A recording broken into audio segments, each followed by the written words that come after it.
Well, let me ask about the Building Bridges initiative. We've had a number of questions come in on it from members of the public, and I know that the report is now out, and that this comes from, for those of you who don't know, a historic handshake with your long-term opposition, Raila Odinga.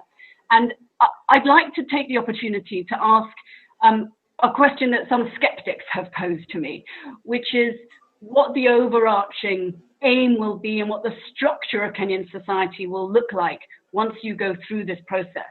And one thing that has been put to me that I think will be very useful for you to comment on is whether if there were to be a referendum or any kind of constitutional change, and I know you've said you're agnostic on exactly what form it takes, but there are some people who are concerned that you might, quote, do a Putin and potentially stay on in a role after you leave the presidency.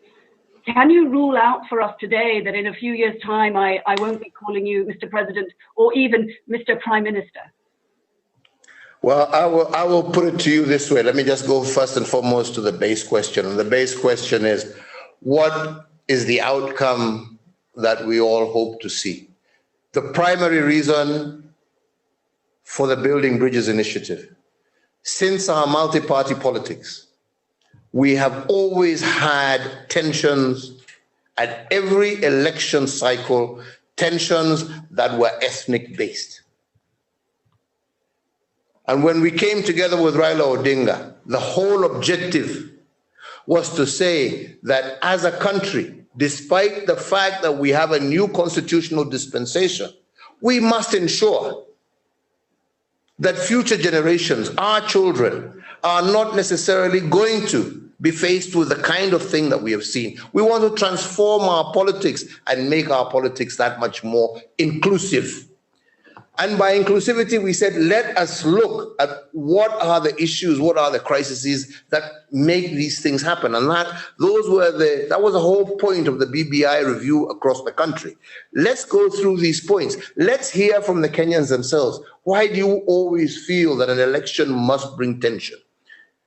And many things came out, the feeling that if one community won and another was left out, people would feel, they feel like, okay, this is not our government, it's their government. So how do we deal with that? How do we make sure that government is that much more inclusive? How do we deal with, we now have this devolved system, but people sometimes may be feeling that they are not really getting the full impact of that devolution. So how can we empower those in devolved places more? The next issue was, we have cross-border communities. How can we work regionally so that, especially all these communities, be it on the Somali border, the Ugandan border, the Tanzanian border, and others, how do we make them feel that they're not split, they don't have split loyalties, so to say. So these are amongst many numerous issues that came about. And the whole focus of that, and again, very much in tandem, because even the framers of our 2010 constitution also recognized that after 10 years, there may be need to relook at this constitution, because constitutions are not necessarily written in stone. They are written to keep society moving and blending together, may need review. Whereas many chapters are absolutely excellent and Kenyans have seen great benefit, there may be some areas that we may need to review. And that's the reason for the referendum. So it is unfortunate that some have interpreted the scenario of a referendum to change the constitution to mean that certain individuals want to change that constitution to extend the presidential term. I can tell you, if there is one thing that Kenyans are very, very clear about, is the two-term limit. The two-term limit Kenyans are very clear about, and they've been clear about since 1992 when we introduced multipartyism. And there's been no single president that has broken that, and I don't intend to be the first. Does that mean you rule out the premiership? I have no clue whether there is going to be a premiership in the constitution. You see, these are the questions that people are now posing. What I told you is I gave you a very clear synopsis of the areas where people are interested in. They're interested in the value of their vote. They're interested in the distribution of resources. They're interested in inclusivity in government. I have not heard of any of these other issues, and that is why I can't comment about what, as far as I am concerned, are not been a principal issue of the whole building bridges initiative. The purpose is not there. All I can say is that the office that exists today is the office of the President of the Republic of Kenya. Our constitution is very clear that a president serves for 2 terms. 2 terms. I am in now my 2nd term. No president has broken that. I don't intend to do it. Well, thank you so much, Mr. President. It's a delight to speak to you. I'm going to hand over for one last question to Aubrey Ruby, but I really appreciate everything that we've managed to cover today, and thank you very much from me. Over to Aubrey. Thank you very much. Thank you. When are you coming back to Nairobi? Anytime, immediately. You're most welcome. Thank you. Thank you, Mr. President, for taking the time. My question has to do with the economic recovery effort underway, particularly in the area of youth employment. We know that the informal sector, the Jua Kali, is quite large in Kenya and has constituted probably 90% of job creation. That's where people get their livelihoods. So how are you going to regenerate opportunity for the informal sector, and in particular for youth? And then lastly, what's giving you hope during this time? It's definitely a difficult time for so many leaders. So what's giving you hope? Well, first and foremost, you're 100% correct. And I have always insisted this, that our Jua Kali sector, our informal sector, is the backbone of Kenya's economy. It is our small traders, it is our small business people, it is our hawkers on the street. They are the backbone of Kenya's economy. And undoubtedly, as a result of COVID, they are the ones who are most hurt, because their income is more or less daily based. It's not a salaried wage like those in the formal economy. They earn day to day, and this was one of the reasons why critical to our stimulus package was the introduction of what we are calling Kazi Mitaani, which is creating civil works, especially in our urban areas, where we could now engage. I lost you there. I don't know what has happened. Oh, can you hear me? We still have you. Very glad. Oh, okay. I see you back again. Thank you. Where we could engage them in civil works in terms of cleaning their estates, doing up drainage. Furthermore, we also sharply increased our cash transfer to vulnerable families in order to ensure that especially this group of people was not ultimately left out. So this has been, and we are currently dispersing anywhere between $3 and $5 million a week to ensure that our informal sectors, at least, they may not be able to have their regular jobs, but at least are still able to stay afloat as we move towards reopening of our economy.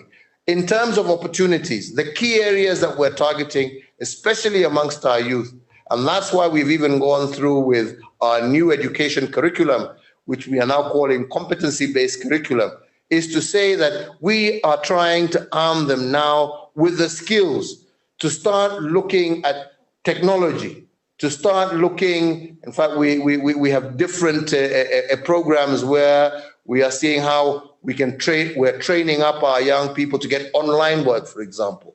We're training them up to see how they can get additional skills, because unfortunately our old curriculum was more or less based on, you know, you learn your history, your French, your languages, and but no practical skills. So we have intensified sort of retraining under our technical schools, which we're expanding, in order to give our young people the practical skills that they may need to become self-employed, be it as plumbers, be it as builders, as carpenters, etc. Because these are the areas on top of the technology side that have opportunity. And this is what we're trying to arm them with. And we are very hopeful. Kenya is a young country. Africa is a young continent. Our future lies with these people. And that's why it becomes, to me, a great passion. Because at the end of the day, if we don't look after, and I keep telling this to all my colleagues, if we don't look after, if we don't plan for our young people, we are actually planning for disaster. So it is imperative. Thank you, Mr. President. I'm going to hand over to Ambassador Yard, but if I don't do this without asking a question that Gabriel Nagatu is demanding I ask, I'll be in huge trouble. So he wants to know, veteran of the African Development Bank, as of course you know, what are the chances for a revitalized East African community? And then I promise I will leave you alone. I strongly believe in it. But I'll also be honest that we are also facing tremendous challenges for a variety of reasons. There is also mistrust and other such issues. And this is a part of my own belief that we need to be able to overcome some of these challenges. And the only way to actually overcome them is by bringing ourselves together. You know, the mistakes that occurred in the 70s and the 60s and that led to the dissolution of the old East African community, some of those suspicions still simmer. And I have been on the front line, always, of trying to say that we can't live in the past, but we can learn from our mistakes of the past. Let's be able to move forward. And that's why Nagatu knows he was in Nairobi when, you know, under the auspices of the AU, we have all these different border commissions. We met up with the Prime Minister of Ethiopia in Moyale, where we started cross-border initiatives aimed at encouraging those communities that live on the border to be able to create. At that stage, we were actually calling Moyale the Dubai of Africa, trying to open up new transport corridors. We've done the same. We visited recently with President Museveni in Uganda, again, trying to bring those border communities together. How do they share resources that they see in common? Because these are the same people on the Ugandan side, on the Kenyan side. All these different efforts aimed at trying to remove suspicions, aimed at getting all of us to understand that we are stronger together than we are apart. Thank you for that parting note. I'm handing over now to Ambassador Yard with very, very many thanks. Thank you. Excellency Kenyatta, Katrina Obrey, thank you for that insightful discussion. I'm Ambassador Ramayad, and on behalf of the Africa Center and the Atlantic Council, I would also like to sincerely thank President Kenyatta for taking the time to speak with us and for choosing to return to the Atlantic Council's platform. As His Excellency and Mrs. Manson discussed, Kenya is faced by both a series of challenges and opportunities. As Africa and the world confront the pandemic, we will continue to look to leaders like President Kenyatta for their action and engagement. Yet the conversation reminds us that this same action, engagement, and willingness to cooperate will be just as important once the coronavirus subsides. It is a testament to Kenya and to President Kenyatta that the country has continued to look past its borders and beyond the crisis during this period of uncertainty, moving forward on initiatives including the US-Kenya FTA and a campaign to represent Africa on the UN Security Council. As a Senegalese person and a French person, I have learned a lot. You have not only spoken as a Kenyan president, but also as a Pan-African leader. The Atlantic Council sincerely hopes this upcoming period will be one in which the United States strengthens its ties with Africa. And it is comforting to know that Kenya is one of the strategic partners that the United States is betting on in this endeavor. As for the audience, to wrap up this iteration for AC Front Page, I invite you to join the Atlantic Council next week for another episode featuring Executive Vice President of the European Commission, Margaret Vestager, on Tuesday, June 23 at 10 a.m. Thank you, and we'll see you next time.